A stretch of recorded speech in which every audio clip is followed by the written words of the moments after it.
always such a pleasure to see you. Always enjoying those films, and the fans wanted to know exactly the same thing. What is the most enjoyable aspect? You know, it's such a good vibe about them. Different characters, great music. I mean, what's not to like? I think that what makes this movie extra special is the comedy and the drama. These are characters that are so broken. They come to the story with so much baggage, and they are willing to get down and dirty with their drama. So it's gonna make you cry, but also their sense of humor is really kooky because they're not your conventional heroes. They are a little selfish. They are a little greedy. They don't have the best of intentions, but they have the biggest heart. And it's always in the right place.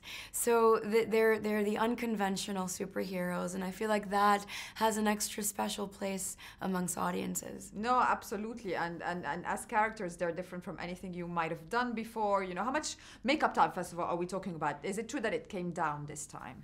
It did. We shaved 1 hour, so from 5 hours, we were down to 4.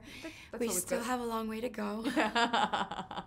It's a long time, but it's okay. Yeah, no, absolutely. And we get to know a little bit more about her in this one, a little bit more about her relationship with her sister.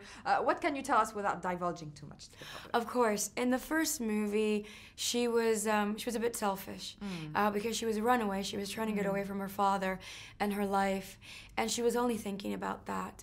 Now she's found what she's looking for. She found a family unit, and she's acclimating quite lovely. Yeah. She's taken on this maternal role, whether willingly or unwillingly. She's just doing it, and she's taking it all in stride.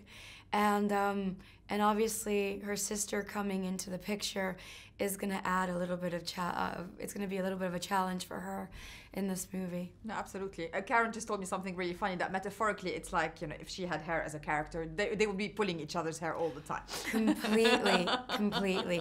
And I think it would be more Nebula towards Gamora. Yeah. Because there's just a lot more, you know, she's the little sister. Gamora's more the older sister, and she's sort of like outgrowing a lot of her rebellion, and Nebula's still like in the crunches of it, you know. If you had, obviously the question that everybody's asking you, but I'm asking it anyway. If you had a superpower, inventing it for yourself, which one would you like to have? Teleportation. See, mine. Well, obviously, yeah, as mothers, I guess it's. That way we can be everywhere and not have to spend so much time traveling. But also, I wouldn't want to be restricted with time. Exactly. So I would want to be able to fly, to travel to the future, to the past, but not tamper with anything of it. Yeah, no, absolutely. I love that, and I'm championing it. Hopefully by volume 3, we can teleport each other. Yes, I love it. Let's start with some questions from the fans. The first one is about Guardians of the Galaxy, obviously. Are the Guardians... hold on, I thought I knew it by heart, but actually, I don't. Exactly. From Isabella, are the Guardians suitable as role models, and what could fans take from them? They are. They're suitable as role models because it's good to sometimes have a character remind you that you're okay because you're full of flaws. And as long as you try and you accept yourself as who you are and you accept others as who they are, then you're going to be fine. Great answer. From Selahitan, which hero of the Marvel Cinematic Universe is your favorite and why? I'm torn. At first it was Groot, and now I'm torn between Baby Groot and Drax. Oh yes, Drax is awesome in this one, isn't he? He's awesome. So much sense of humor. And I guess the sense of humor is what makes those movies also very special for you guys. So how much is there sense of humor on the set, and how much is it part of the whole experience in general? At all times. I think that the reason why we're able to get by and you're able to see the chemistry that these Guardians have on screen is because there's a natural, like, great chemistry between us all. There's a great deal of love and respect that we have for each other, and everybody's really funny, especially Chris Pratt. What do you think makes him, you know, the leading man of the millennial era, basically? You know, the relatable leading man kind. That's it. He's relatable. He's absolutely relatable. He doesn't aim to be perfect. He aims to be funny, entertaining, inspiring, unforgettable, and I feel like that's a much better cocktail for a superhero. No, absolutely, and that's what fans want to see. So when you guys tour and when you go to conventions, and you know, what do you get from the fans? How much, you know, the vibe that you get from them? How much do you listen to them? How much do they infuse you for a second one, a third one now? They boost your confidence. You know, fans are devoted, you know, and they're there on their own free will. So that devotion and that unconditional love for something that you've done for them is can only serve as an inspirational tool for you. So I'm a fan of the fans, I have to say. Yeah, that's true. That's a good way to put it. Fan of the fan. Because it's so fun and funny, people sometimes forget how much hard work there is in terms of the There's action a lot scenes. of hard work. How much physical preparation are we talking about for you? In this movie, we had a lot of wire work to train for. And there was not so much hand-to-hand combat because I only have like one little fight with my sister. And the other one I had to fight Quill. I was fighting Drax. I was fighting everybody. So there was just a lot of jumping. The challenge was I'm really like afraid of heights. Yeah. So I had to sort of beat that demon. And that was a little bit of a canker sore for me. Yeah, of course. Are you not afraid anymore?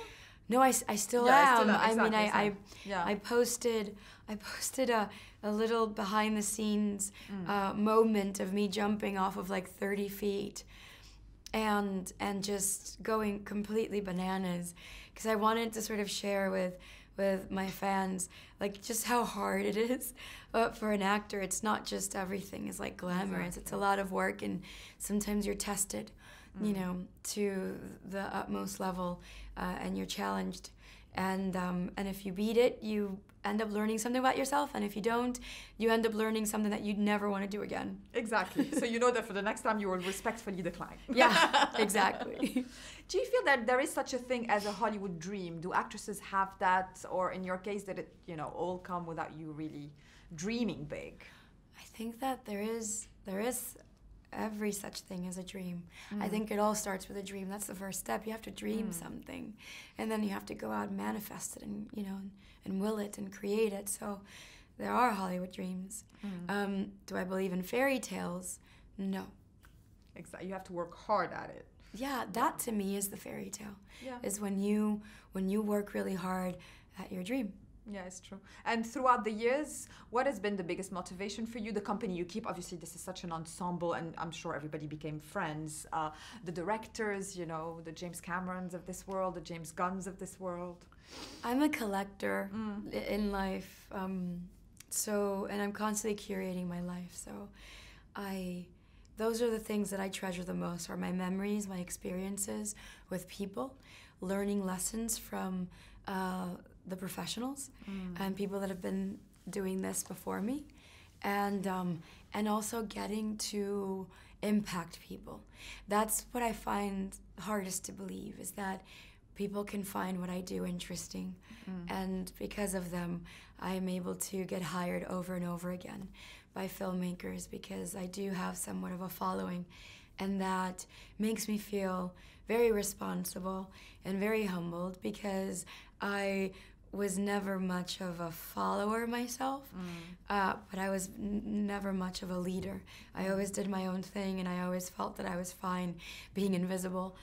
And now that I do things that put me in a very visible place, I'm always very conscious of the responsibilities that I must carry as a public figure, knowing that I can inspire people more than turn them off. Yeah, no, absolutely, and you do that. You do inspire them more. I hope. There's a lot of positivity around your image, and I think I hope so. You're a very nice girl. First time we met, you were blue. That was an awesome experience. I seem to remember you spoke to me about your Lebanese heritage. Do I remember Yes. correctly? Because I'm Lebanese myself, and but it was such a long time ago, I couldn't remember exactly. So tell us a little bit more about your grandmother, right? Yes, my grandmother and my grandfather, my great-grandmother and great-grandfather from my mother's side were Lebanese, and my great-grandfather was of Lebanese descent, and my great-grandmother was from Lebanon, and they moved to, obviously, to Latin America, and they met and they raised children there. But everything from how we cook our food and remain, and as generations happen, we try to the best of our abilities to pass down at least the notion, you know, that this is who we are, and that's what makes us special, because we're a little bit of this, a little bit of that, and it is a dream of my husband and I to be able to take our children to all the places that we are composed of. Because my husband is very Italian, and he probably dates all the way back to the Mesopotamians. And I'm a mutt of the world, so we would like to be able to visit each and every region that we're from, and so that our kids, every time they're asked, or if they ever get to feel confused, you know, because the world will see them as something that we are not going to tell them that they are. We're going to tell them that there's so much more, so that when they ever doubt who they are, or they question, they will always go back to their roots, and they will feel special because they're made of so many beautiful things. So yeah, absolutely. And my husband is very Italian too, so I do subscribe to Yay! all of it. So there's more kibbeh or more pasta at home? Yes, which is the story of our lives. So well, I can't cook, so there's more pasta in ours. Phew. But that's what the film is all about, you know, where you come from, what your upbringing has made you, right? Yeah. I mean, you know, behind the entertainment element of the Guardians of the Galaxy is a message about family and belonging, isn't it? It's like you usually do not have the opportunity to choose the family that you're with. So accept them for who they are, forgive their trespasses, and build them up as you're building yourself up. I feel like that's the overall message of Guardians of the Galaxy.